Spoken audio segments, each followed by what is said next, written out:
dois avoir son patron. Quand tu vas revenir à mon patron, 100 000 il écrit 50. Quand tu vas revenir à mon patron, 200 000 il écrit 100. Quand tu vas revenir à 50 000, il faut faire 20 000. Et puis, chose bizarre, le patron lui-même, c'est ce qu'on a dit dans le texte. Le maître fit de l'autre de ce gérant malhonnête. Là, on parle de Jésus d'abord. On est d'accord?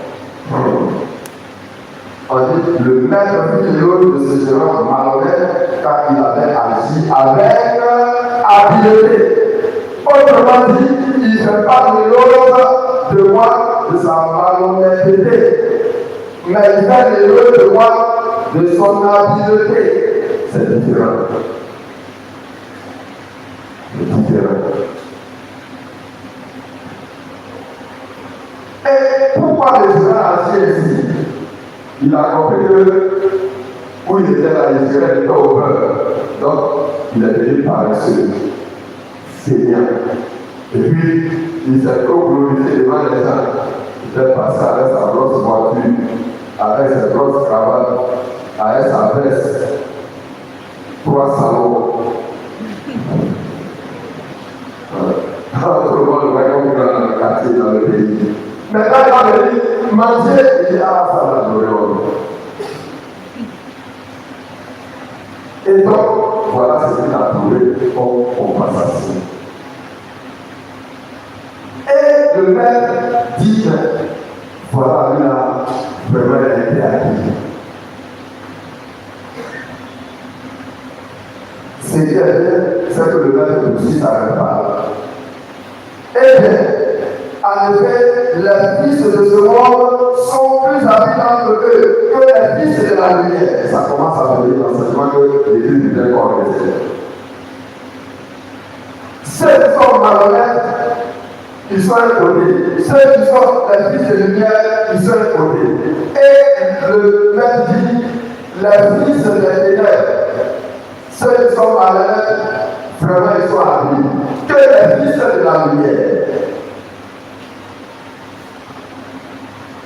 Faites-vous des habits avec l'argent malhonnête, afin que le jour où il ne sera plus là, ces habits vous appellent dans les ténèbres. Autrement dit, le malhonnête, il sait réfléchir, il sait mettre son intelligence pour atteindre son objectif. Peut-être que les moyens qu'il emploie, ou bien même l'objectif qu'il va atteindre, ce n'est pas très bon. Bon, l'objectif de ma part, on peut dire que c'est bon. Pourquoi je dis c'est bon? Parce que c'est pour qu'il y ait une bonne relation entre eux. Ce n'est pas parce que forcément il va lui donner quelque chose. Mais au moins, votre ami a été bien avec moi, on m'a donné ça. On dit que nous, les fils de la lumière. Et les fils de la lumière, il ne faut pas chercher loin. C'est nous tous. Le jour de notre la lumière, bouillons. C'est ça, les fils de la lumière. Nous sommes éclairés.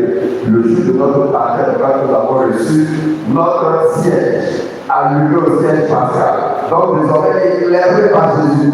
On dit quelle est notre abilité pour avoir la vie éternelle. Est-ce qu'on met notre intelligence, on met notre savoir-faire, on met notre argent même à rechercher la vie éternelle? Voilà la question que le Seigneur nous pose. Or, quand il s'agit de Dieu, il s'agit de l'Église, il s'agit de la vie éternelle, très souvent, on dit ah non, moi il est déjà tout fait. Ah, moi je suis fatigué. Ça, il faut faire pour que ton groupe marche. Ah, j'ai tout fait, mais ça ne marche pas. Moi-même, là, je te connais cette définition. Quelle est ton habilité à faire marcher le groupe à ta confier?